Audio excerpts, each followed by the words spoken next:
Hello, Pardeep. How are you doing? Hi, ma'am. I'm well. How are you doing today? I'm doing well. Thank you. Thank you for your time today. I know how busy you are. So thanks so much for agreeing to share your first year experience at Booth. Absolutely. It's my pleasure to be here today. Thank you very much for having me. Thank you. So last time we talked about your application experience. It's been a year. And today I'm curious to know, how did your first year at Booth go? But before we start, for those who have not seen your first interview, would you like to tell something about yourself, your background, where you are from, and where did you go to college? Sure, absolutely. Hi, everyone. My name is Pardeep Singh. I'm originally from New York City. That's where I grew up, and I attended Stony Brook University. Over at Stony Brook University, I studied biology, and I have a degree in that. Currently, I'm living in the West Coast, and I have a couple of startups that I'm working on right now, and very fortunate enough to be working on in the food space industry. Thank you very much for having me here today. All right. So how did your first year go?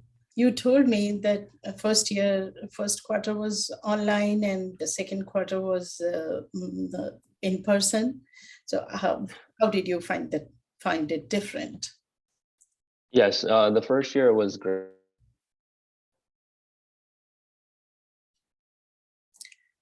I can't hear you.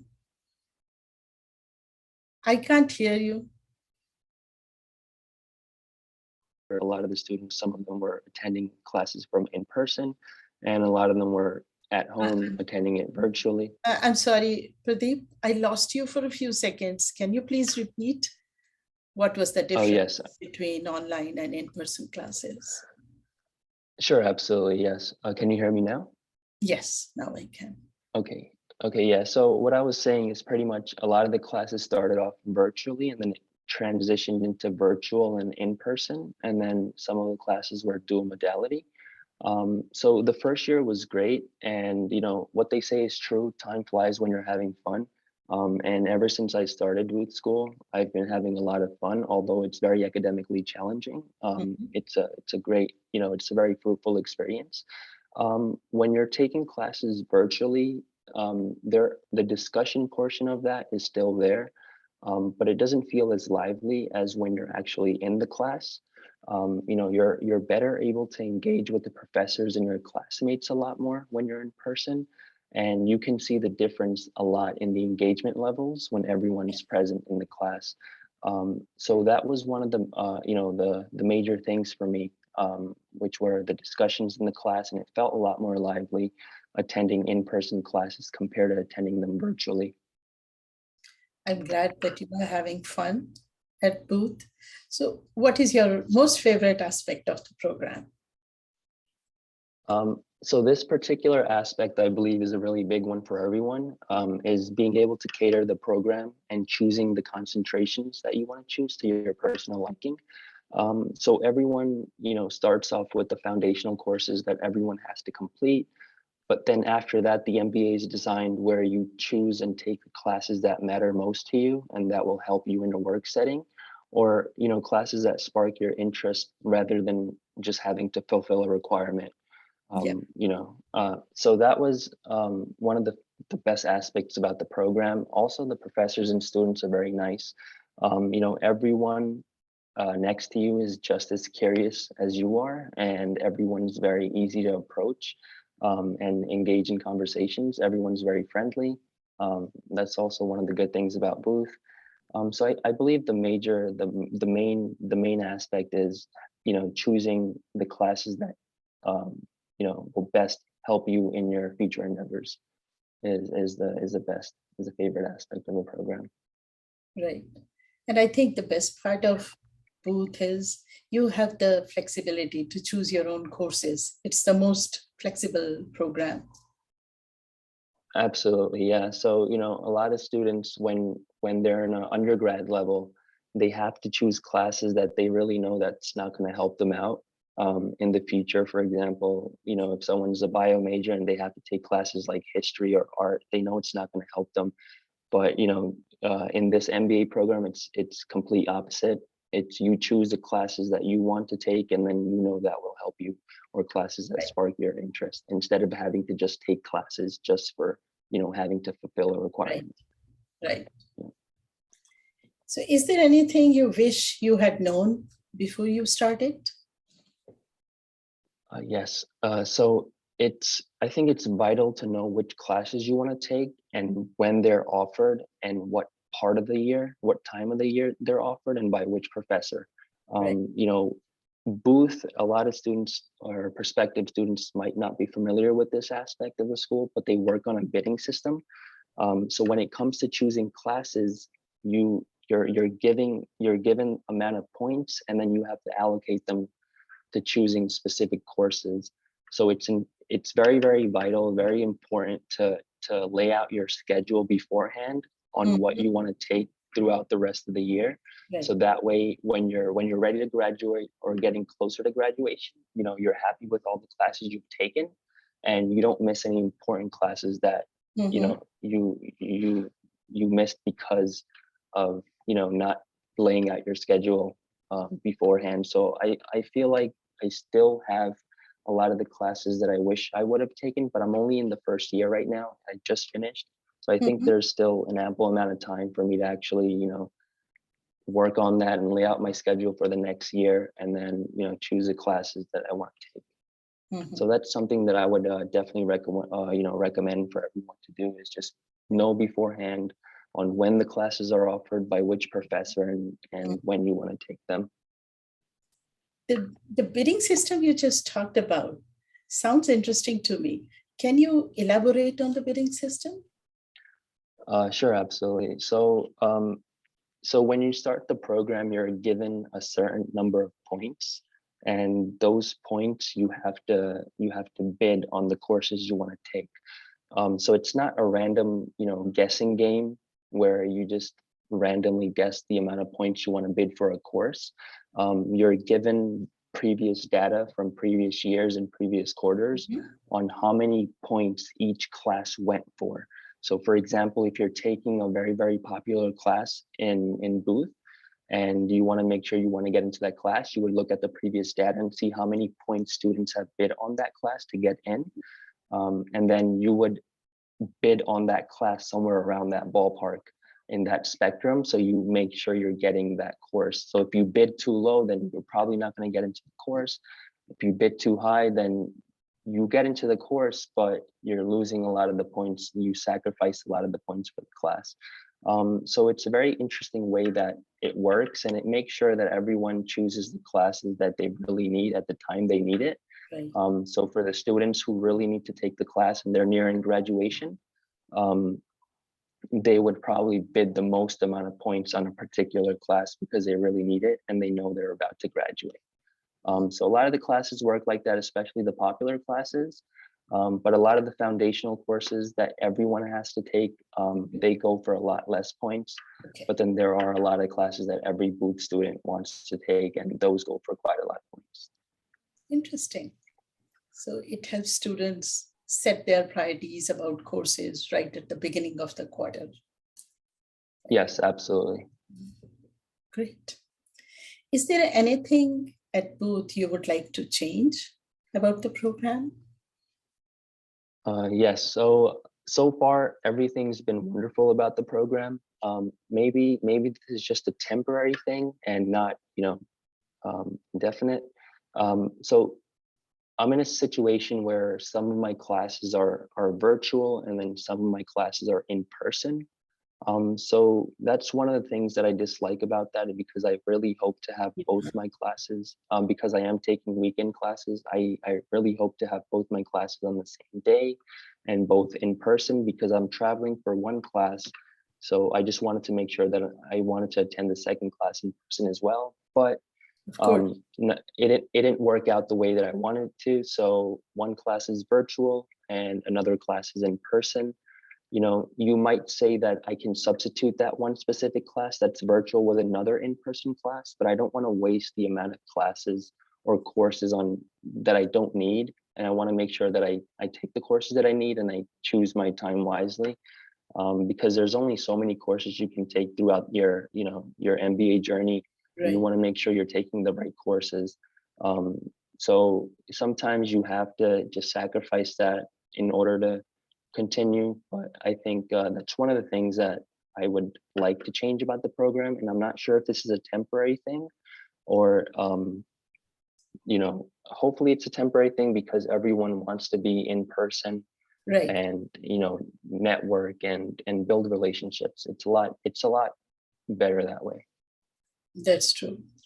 We hope it's a temporary thing and you get to attend all Yes. in-person classes. So now that you are attending some in-person classes as well, uh, what are your classmates most surprised to know about you? I believe the most surprising moment is when I tell them about, having my own startup. There's a lot of, talented students from great companies in the program. And one thing I found very unique amongst all of them is that they're always very excited to hear a story from, I wouldn't, maybe an entrepreneur, and the background of everything. So they're always excited to hear about all that. And that's one of the things they're always surprised to learn about myself.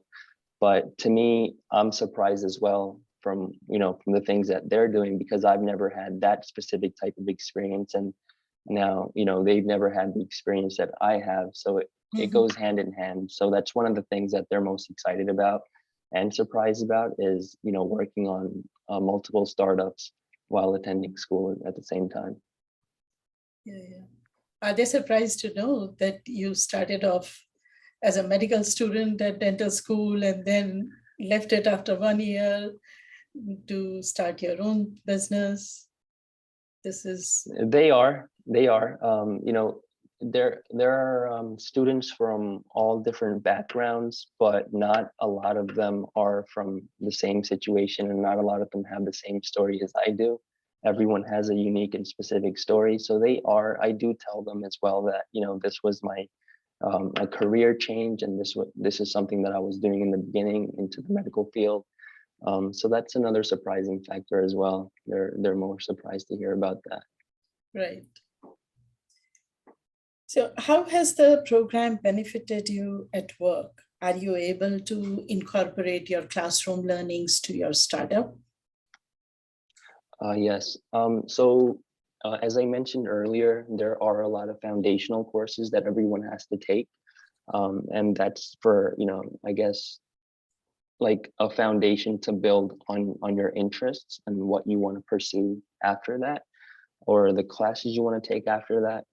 So majority of the time I was, this entire first year, I was taking a lot of the foundational courses, but there have been a couple of classes that I was able to directly use in my business. So in my business, there's a lot of customer interactions, and it's important for me to understand the consumer thinking and the behavior. And on the other hand, I also have employees that I need to work with and understand how to best manage them as well. So the one class that I can think of is consumer behavior.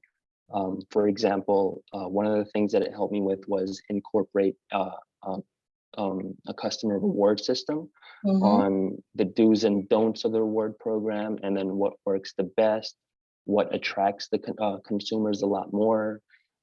It talked about a lot of the marketing gimmicks, like for example, which colors to use that will attract consumers more into the shop. So those are some of the things that I've learned from those two classes. Sorry, from that class. But then another class that I took was where it was teaching us how to manage your employees the right way or the best way. So that helped me a lot as well, and helped me create good relationship with the consumers and my employees. So it's still halfway in my journey in my MBA, Yeah, and there's a lot more classes that I feel like that will directly help me. Now that a lot of my foundational courses are done with, now I can choose and start taking electives that I feel right. will best help me in my business. So I'm looking forward to that as well. Of course. So as a part-time student, how often did you get opportunities to participate in any extracurricular activities, student clubs, or organizations? Did you get a chance to participate in any extracurricular activities? Yeah, so in the beginning, it was difficult to get involved in the extracurricular activities because everything was virtual. So due to that scenario, it was difficult being involved, especially if you're a weekend student and you're not locally from there. Right. However, now it's very doable and easy to get involved. Um, Sometimes there are events that overlap with classes or some events that overlap with other events, but there's always a lot of opportunities for everyone to get involved because a lot of these events, although even if they might not be physical activities, sometimes there are events which are academic, you know, academically, just information, you know, on how to do a particular thing or how to excel in your interviews or different events like that that are held by different student groups. So those events you can actually attend virtually, which Okay. also helps a lot for people that cannot make it in person. Mhm. Um, because I did recently just start going to in-person classes, I'm gonna start, you know, exploring more clubs and more opportunities to attend these events in person. Wonderful. So you are attending weekly classes along with your personal commitments and your commitments with the startup. So how are you balancing work, life, and school? Yeah, I would say it's a lot easier said than done when someone tells you to make an outline or plan everything out, you know, make a balance for all the things at once so you're not falling behind in one thing, not the other. Um, but it's been a challenging road. You know, work is very busy since it's a startup. You want to make sure you're allocating your time a lot more into your business, you know, early on, so you can see it grow a lot more organically. And if there's any problems, you can fix them in the initial stages on having to learn these problems later on, which can be difficult. Um, you know, and school, I would say it's definitely a rigorous um, it's challenging, rigorous coursework. So one of the things that I've been able to do is, you know, people tell you to list out tasks and follow them. But one Mhm. of the things that I was able to do is list out these tasks and then prioritize which ones are more important than others. So you're not. I'm sorry, I lost you.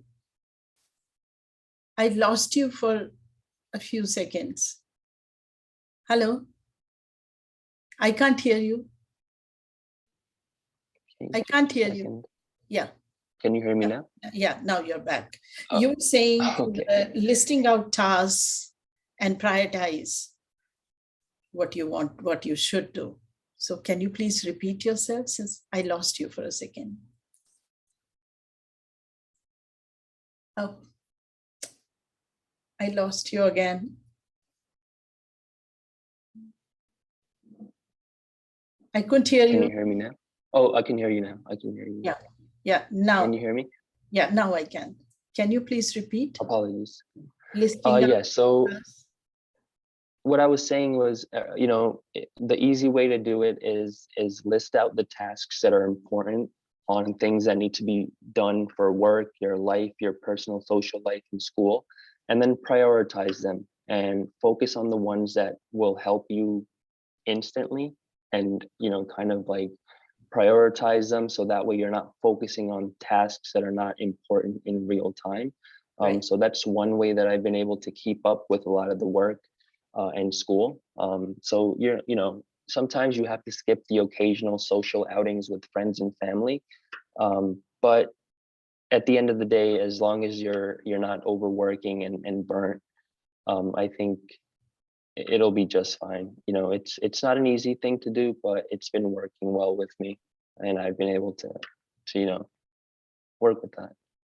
Yeah, now that you have gotten into the rhythm, you will be able to pull off everything in the Yes, remaining 1.5 year also. So yes. what are your plans after graduation? Are your goals the same? that you had last year when you were working on the applications? Yeah, so a lot of the prospective students or anyone who's watching this, they might not know what I was working on initially before starting my MBA journey. I had a food snack startup. So one of my goals was to see that product in store shelves and have that all over the nation. That was my initial goal last year, and it is still the goal. I'm working on that. I'm going to utilize the services provided by the school centers now that attending the classes in person. And so a little bit of backstory about the product that I'm working on. I can tell you that it's an alternative to like it's an alternative to snacking. So it's a lot more, healthier. It's you don't have to worry about the calories that you're taking in. You don't have to read the nutritional labels because you're worried about you're taking in too many carbs or taking in too much fat or sugar. So that's the product that I'm working on. And one of the goals is to see that product in store shelves. And that's been one of the primary goals of mine from the start. Mhm. Interesting. See, healthy snacking is the requirement of modern times when there is so much junk food out there. Absolutely. Yeah. Networking was one of the key reasons for pursuing an MBA. So did you get what you were seeking? Yeah, so networking was one of the main reasons why I wanted to pursue, as well as the reasons why I wanted to pursue an MBA. So as I mentioned before, now that I'm traveling every week into school, it has been a lot easier to communicate and network with others. I can't say that I've found what I was seeking just yet, but very soon I do plan to utilize the Center for Entrepreneurship and Innovation, and then with the guidance of the faculty and other students that are like-minded and working on the same goals that I am, it will definitely provide me with the success that I need. So I can't really 100% say that I have found what I was seeking for, but I think I'm on my way there. Well on my way there. Yeah, because you still have 1.5 more year of school. Yes, and yes. So it's a lot easier now since it's in person and you can actually engage on a more intimate level and Exactly. be more personable with the faculty and other students. It's a lot easier now. Yeah, I agree. So can you share some advice to incoming students who are considering part-time MBA programs? Specifically. Yes. So yes. So I would say think about why you want to do an MBA, and that's like the overall broad version of it, because it's a very big financial investment. So you want to have your goals clear on why you want to do this, and then also think about where you want to be at the end of your MBA, and have that laid out so it's a lot easier for you once you're in school. And then those of you that are worried about standing out to the admissions committee, because right now these days it's very, very challenging. It's very competitive at the end of the day. So if you're thinking about ways to stand out to the admissions committee, I would just say be authentic and be yourself. Everyone's different in their own, everyone's special in their own way. So figure out ways on how you can contribute to the program, and then showcase that in your essay or your interview, and it'll be just fine. And I would also say that if you're working with Poonam ma'am, you are in great hands. She was able to help me structure all my ideas exactly the way I wanted in my essays. I had so much going on. Everything was, my ideas were just running all over the place, but she was able to help me structure them and then convey what I wanted to convey to the admissions committee in a very structured manner. So, once you're in the program, it's going to be academically challenging, but it's going to be a fun process. Thank you, Pardeep, for your kind words about my services. It was a pleasure working with you, and it's a pleasure talking to you now also. And I really thank you for taking out your time in talking to me about your first year experiences.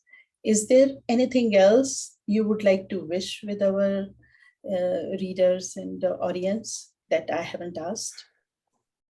Yeah, again, I would say just be true to yourself, know why you're doing what you're doing, be authentic, and then always network as much as you can, because at the end of the day, you never know who you might run into. And that person can take you a long way in your journey, whether it's your journey in the MBA program, or it's your journey in your career or your personal life. So always network as much as you can and be true to yourself and know why you're doing what you're doing. Perfect. Thank you so much, Pardeep. It was a pleasure talking to you today. And I'm sure the prospective applicants will benefit from your valuable inputs. And good luck with your personal and professional endeavors. I'm sure your second year and the time after that will be as exciting as your first year. Thank you. Yes, absolutely. Thank you very much for having me here today. And maybe hopefully, once I'm done in the next year and a half with my MBA program, I can share some more insights on what I've learned and how I've grown as a person as well. Thank you very much for having me here today. Of course, that's very kind of you to say it. So stay in touch and we'll talk to you after you graduate from Booth. Yes, thank you.